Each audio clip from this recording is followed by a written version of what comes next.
First of all, I want to apologize for not being able to speak Arabic. I don't know if it will ever get better, but until now and for some time, I will have to apologize. And then, very much welcome to the DD Media Club. For the first time, DD Media Club starts. And the DD Media Club, as the name implies, is sought primarily as a club, where the most important thing are the participants and not the speakers. The most important thing is to make a platform, a place where people who are media professionals in different functions can meet and exchange views about how to develop Egyptian media. But allow me to say a few words about the DD, the Danish-Egyptian Dialogue Institute, that is the inviter here. I'm the director of the Danish-Egyptian Dialogue Institute, and I have been living here as the director of the institute since January 15th, 2011, for 1.5 years, a little more, and I have learned a lot and hope to learn a lot more. The Danish-Egyptian Dialogue Institute is an intergovernmental institution. It's Danish and Egyptian. It has been situated in Cairo since early 2005. It has a board of 6 members, 3 Egyptians, 3 Danish. The current chairman is Ambassador Rauf Saad, and the chairmanship changes every 2 years between a Danish and an Egyptian chairman. We have our offices in Cairo, and the large majority of the people working at DD are Egyptians, just so you know a little about who we are. Our task, if you read our statutes, is to enhance political and cultural life, and that applies to Egypt, but it also applies to Denmark. And we also have the possibility to work in other countries in the Arab world and to other countries in Europe. One of our important aims is to make exchanges and cooperation across the Mediterranean that makes it possible to exchange ideas, to learn from each other, but also to counter stereotypes and to make sure that we understand what is really there and don't build on our different sorts of prejudices. Therefore, we work a lot with culture, with education, with arts, with public institutions, with NGOs, with political parties, and with media. At the center of what the Danish-Egyptian Dialogue Institute is about is to work with all sorts of public space, to make it possible to have public spaces in Egypt and Denmark that serve as the basis of a public deliberation and discussion to agree on or disagree on what we want to do with our societies and our lives. If you want examples of what projects and activities we have had during the last couple of years, you can find all of it on our website, but I'd like to mention that we have been making opinion surveys in the ACPSS. We have been part of arranging seminars for old and new parties about how to be effective in the new situation after January 25, 2011.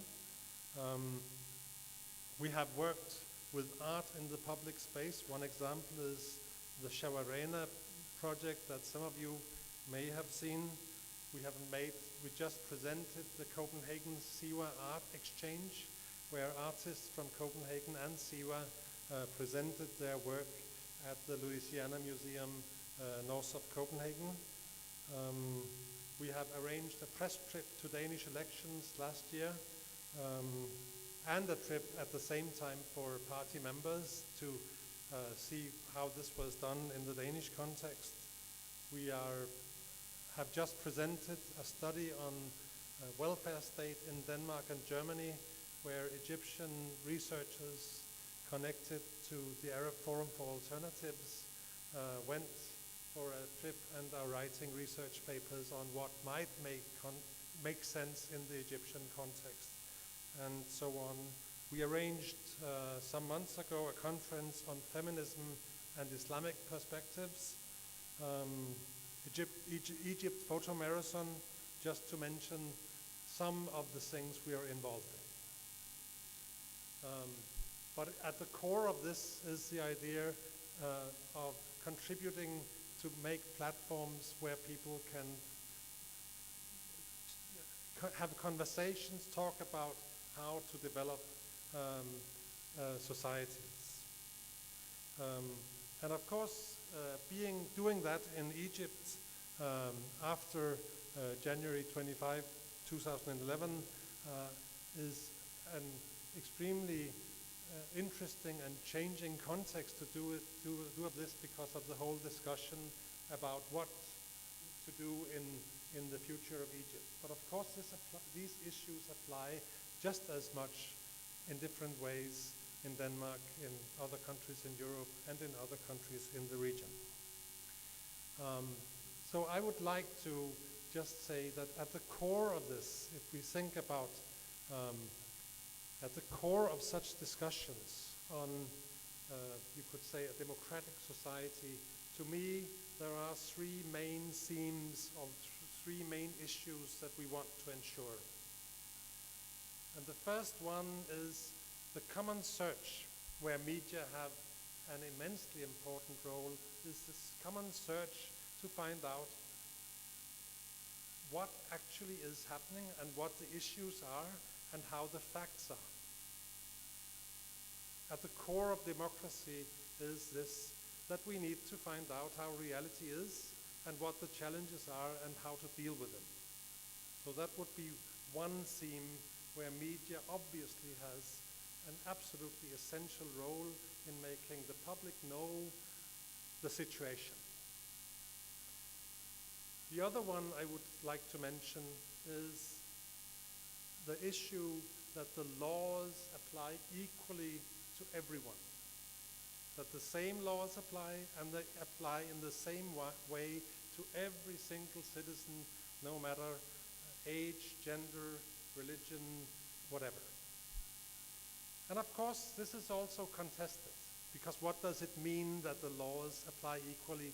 And also here, this leads to a public discussion about how these issues are, and leads to a central role for media to follow what's actually happening in this, that if people are treated equally. And the third, where media has an equally central role, is the equal rights. And I deliberately say the equal right and not the absolute right for everybody to express their opinion. But of course, this can never be absolute. The fundamental thing is that everybody has the same right to express their views on what is important for society and for life. And obviously, also here, media has a very, very central role. Of course, this sounds easy, self-evident, and so on, but of course, this is something in any society, whether just a society like Egypt in a transition period, or a country like Denmark that claims not to have a transition period, even there, in any context, these issues will always be something we have to discuss, to fight, to find out, okay, what are the rules, how do we do that, and what is right, what is wrong, and what are the limits. And it's never going to be easy. And I would like to contribute just hinting at a small Danish example. If you read what probably very few people in this room do, Danish newspapers and see Danish television and so on, you will see that at the start of last week, a commission court was starting investigations in a case that implies the relation between government, media, and citizens and politics.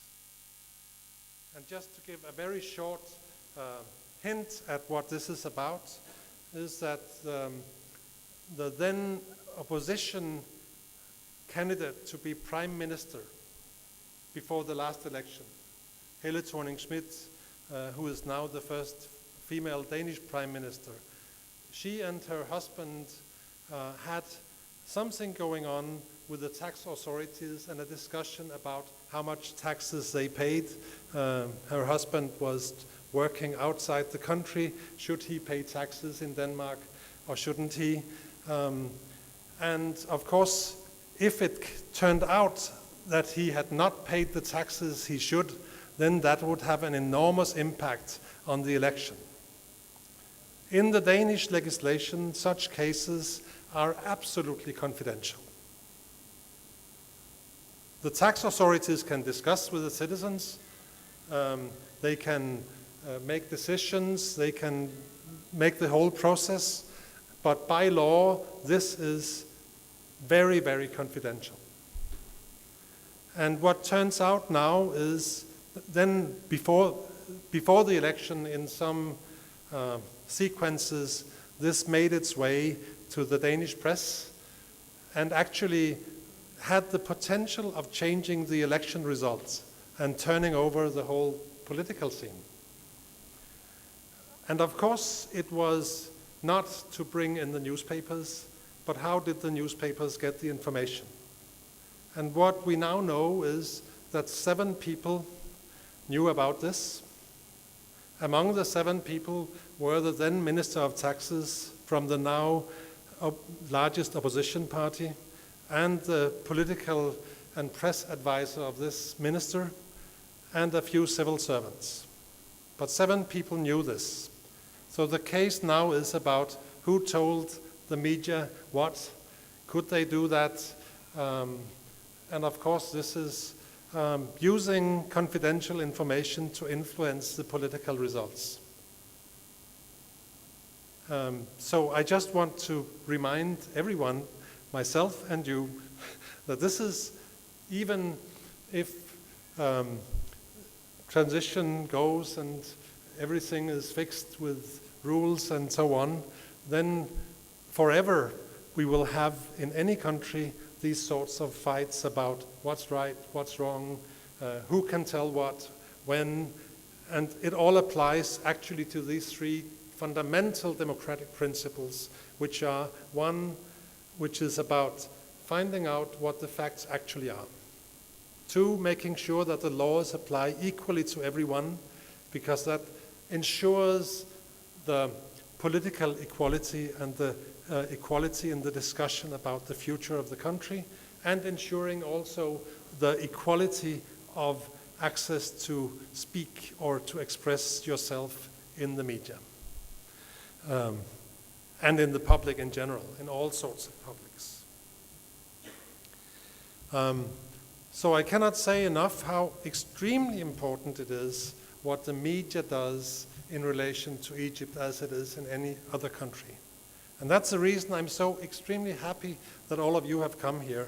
And I really want to stress that the most important part of this is, well, there will come some interventions and so on, but the most important thing is that we use this opportunity for people here to know each other, to discuss with each other, and to have the exchanges about how to find out how to work together and how to fight together also.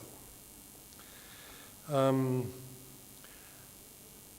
then I think that's all from me for the start. And I will invite my very esteemed colleague, Nohana Hass, to say a little more detailed about the DD Media Club and what we are going to do. Thank you very much.